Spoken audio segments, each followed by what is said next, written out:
Le père a fait naître pour son enfant un compagnon, un ami d'enfance, un frère, qui n'est autre que lui, Eliette Abécassis.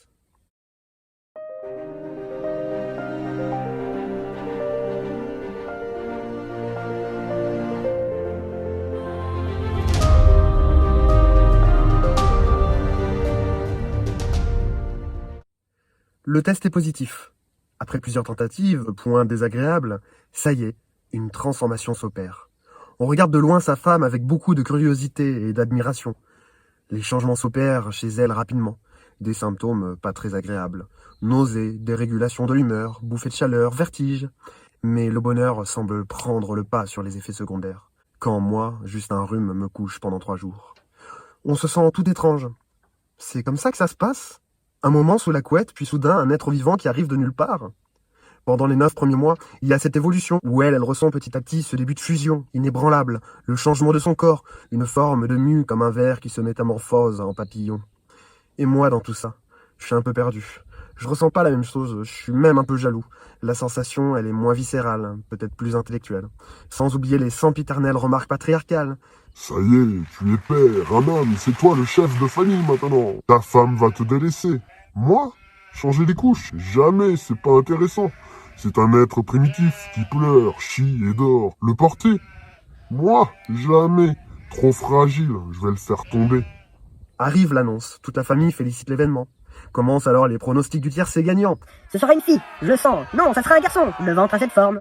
J'observe l'évolution de ma bien-aimée, j'aperçois en toute sa personne ce rayonnement, une forme de sagesse, sérénité, une sensation de bonheur extrême qui se lit dans ses yeux.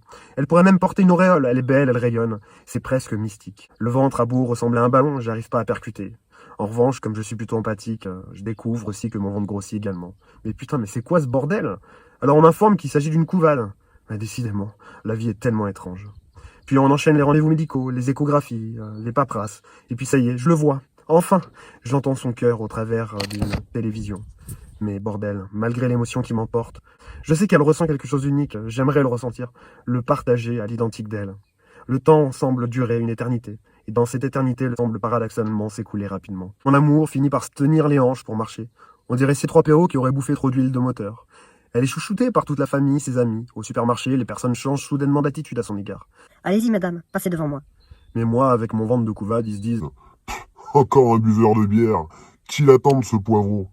de la bienveillance, un sentiment de respect, de tolérance, comme si par son rayonnement, ma conjointe avait trouvé la recette pour transmettre la paix dans les cœurs les plus durs, les plus robustes des personnes. Enfin arrive le terme. Les valises du bébé doivent être prêtes. Je me sens débordé, je ne sais pas par où commencer. Mais quelle taille de vêtements? Produits spécifiques, quel papier amener? J'ai honte. Mais en fait, c'est madame qui s'en est déjà occupée. La valise était prête depuis déjà plusieurs mois. Qu'est-ce que je me sens bête. Ensuite vient cette attente. Bref, en plus de ça, je suis pas trop présent avec mon futur enfant. Apparemment, nous les hommes, on est moins importants. Alors question congé, faut se débrouiller avec son patron, faut négocier. J'apprends alors que ma chérie a droit à 4 mois de congé maternité. Alors naïvement, je me dis, et à 4 mois, le petit, il va faire comment pour se nourrir, se débrouiller, pour se faire échauffer son lait si maman doit reprendre le travail? Puis j'apprends par la suite que pour moi, ma présence avec le fruit de mes entrailles, mon fils, ma bataille, ce sera seulement 14 jours de congé. What the fuck? Quoi? 14 jours? Mais je le connais à peine. Je jalouse déjà les sensations uniques que vit ma femme, la pression de cette société traditionnaliste qui me distancie, malgré moi, de la grossesse. Et puis on me répond, non mais c'est comme ça, c'est normal. Et moi je comprends plus rien. Ça y est, les premières contractions arrivent, et bêtement je lui demande si ça fait mal. Je me sens tellement inutile. Alors elle me guide, en me prenant la main, comme si elle n'avait pas assez à gérer de sa douleur, et en même temps elle essaye de me rassurer. Nous allons en direction de la maternité, puis on patiente. Les sages-femmes parlent un langage inconnu. Ma conjointe serre les dents. Entre chaque pause, elle arrive à se détendre, comme si de rien n'était. Puis c'est reparti.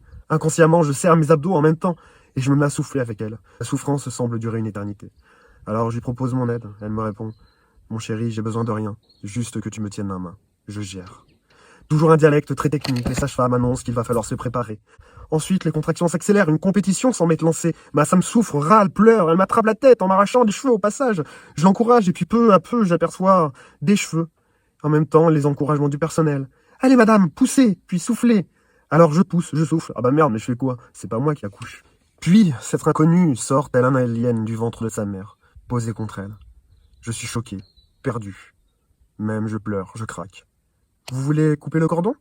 Oui. Oui, je prends les ciseaux et, comme crispé, de peur d'arracher un phallus, je coupe ce long cordage bizarre, tout bleu. Bref, on arrive dans la chambre. Ma conjointe a un lit 5 étoiles. Et moi, un lit de camp. C'est quoi ce bordel? Je suis le père. Pourquoi j'ai pas droit au même traitement? Puis je ressens comme une forme d'exclusion malgré moi, une exclusion presque institutionnelle. J'existe quasiment pas aux yeux du personnel. En fait, je suis le père, point barre, le géniteur, quoi. L'enfant est déjà immédiatement reconnu, associé par sa mère. Pour moi, il faut que je me déplace, que je fasse les démarches de reconnaissance de mon fils, me rendre à la préfecture. Mais pourquoi faire? C'est mon enfant. Je me sens tellement rejeté. Cette sensation de pas être important. Enfin, on arrive à la maison. Et puis on pense essouffler, mais les visites s'enchaînent. On a des cernes aux yeux. Même pas le temps de réaliser, tout va tellement vite. Et puis je suis bouleversé. C'est l'expérience à la fois la plus traumatisante et la plus heureuse de ma vie. J'ai l'impression d'être comme un enfant qui découvre la vie. Je commence à faire connaissance avec mon fils, cette envie de rattraper ce décalage qui m'a tant gêné pendant ces longs mois. Mais déjà, les 14 jours de congé sont déjà terminés. Je dois reprendre le travail. Mais bon sang, mais pourquoi autant d'acharnement? Je veux rester, moi, avec mon fils, ma femme, je veux en profiter un maximum. Sauf qu'en France, et puis comme dans d'autres pays, l'homme semble être mis au second plan. Ah bah d'accord, je comprends mieux maintenant pourquoi il y a un réel problème de société. J'ai la rage. 4 mois pour maman, 14 jours pour papa. Allez, super, on alimente encore cette tradition patriarcale. La femme pour des gosses fait à manger et l'homme travaille, arrive, il met les pieds sous la table pour attendre son repas, puis fait la bise à son fils au coucher avant de se regarder son match de foot avec une bonne bière. Putain, bon sang, on est en 2021! Bon, maintenant c'est vrai, le gouvernement a fait un petit effort, on est passé à 28 jours. Ouais, c'est mieux. Mais non, c'est pas assez, c'est toujours pas assez. J'apprends même que dans certains pays comme la Suède, c'est la parité. 15 mois que se repartissent les deux parents. On devrait peut-être prendre exemple sur eux.